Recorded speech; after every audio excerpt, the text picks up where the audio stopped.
ফিরেলাম বিরতির পর। রবিবার তৃণমূলের মহাব্রিগেড মূল মঞ্চ থেকে ৩৩০ ফুটের র্যাম্প তৈরি হয়েছে। জনগর্জন সভায় দলীয় কর্মীদের কাছে পৌঁছতেই এই বিশাল র্যাম্প। স্টেজ থেকে বক্তৃতার সময় সরাসরি কর্মীদের মাঝে যেতে পারবেন মমতা, অভিষেক। ব্রিগেডের মূল মঞ্চ দু ধাপে তৈরি করা হয়েছে। ৭২ ফুট বাই ২৪ ফুটে দুটি স্টেজ। র্যাম্পের মাঝে আরো দুটি র্যাম্প হয়েছে, যা স্টেজের ডান দিকে ১২৬ ফুট লম্বা ও স্টেজের বাঁ দিকে ১২৬ ফুট লম্বা। এ বিষয়ে বিস্তারিত কথা বলবো। ফোনে রয়েছেন আমাদের বিশেষ প্রতিনিধি দেবজ্যোতি ঘোষ। দেবজ্যোতি, বিভিন্ন বড় কনসার্টে কিন্তু এ ধরনের স্টেজ দেখতে পাওয়া যায়, সেই মঞ্চ কিন্তু রাজনৈতিক যদি কোনো কর্মসূচি থাকে সেখানে দেখতে পাওয়া যায় না। এই যে একটা অভিনব সভা এবং যে প্রচার, মানুষের কাছে এই বার্তা দিতে চাইছে শাসক দল।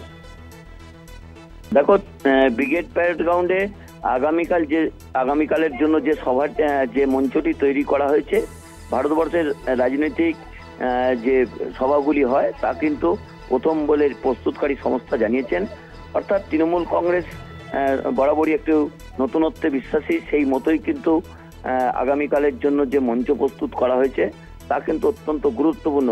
স্টেজের ডান দিকে ১২৬ ফুট, স্টেজের বাঁ দিকেও ১২৬ ফুট লম্বা র্যাম্প রয়েছে। এছাড়াও টোটাল ৩৩০ ফুটের র্যাম্পের শেষে গোলাকার ৩২ ফুটের একটা স্টেজ রয়েছে। তিনটে স্টেজ রয়েছে এই ব্রিগেড প্যারেড গ্রাউন্ডে। মমতা বন্দ্যোপাধ্যায়, অভিষেক বন্দ্যোপাধ্যায় এবং রাজ্যসভা লোকসভার বেশ কয়েকজন সাংসদ কিন্তু মূল মঞ্চে থাকবেন। এবং আর যে দুটি মঞ্চ রয়েছে, একটি মমতা বন্দ্যোপাধ্যায় যে মঞ্চে বক্তব্য রাখবেন তার ডান দিকে একটি মঞ্চ, বাঁ দিকে একটি মঞ্চ রয়েছে। বাঁ দিকের মঞ্চে উপস্থিত থাকবেন তৃণমূল কংগ্রেসের সমস্ত বিধায়করা, জেলা সভাপতিরা, এবং উল্টো দিকের ডান দিকের যে মঞ্চটি রয়েছে সেই মঞ্চে কিন্তু উপস্থিত থাকবেন সমাজের বিশিষ্ট মানুষদের। মমতা বন্দ্যোপাধ্যায় উপস্থিত। দেবজ্যোতি, সেক্ষেত্রে মঞ্চে তো চমক থাকছে, এছাড়াও কি চমক থাকছে ব্রিগেডে? দেখো, এখানে সবচেয়ে বড় চমক যেটা হতে চলেছে, এই আগামীকাল মঞ্চে বেশ কয়েকজন অন্য রাজনৈতিক দল থেকে ব্যক্তিত্ব তারা কিন্তু তৃণমূল কংগ্রেসে যোগ দিতে পারেন। তাদের সকলের সঙ্গে তৃণমূল কংগ্রেসের একপোস্ত কথাবার্তা হয়েছে। বেশ কয়েকটি জায়গাতে তৃণমূল কংগ্রেস পিছিয়ে এসেছেন, কারণ দুজন বিধায়ক তারা অন্য দল থেকে তৃণমূল কংগ্রেসে আসার ইচ্ছা প্রকাশ করেছিলেন। কিন্তু তারা যেহেতু তাদের যে বিধানসভা বিধায়কের সিট, সেই সিট না ছেড়েই তারা লোকসভা নির্বাচনে লড়াই করতে চাইছিলেন, তাতে মমতা বন্দ্যোপাধ্যায় দল, তৃণমূল কংগ্রেস বা তৃণমূল নেতা অভিষেক বন্দ্যোপাধ্যায় রাজি হননি।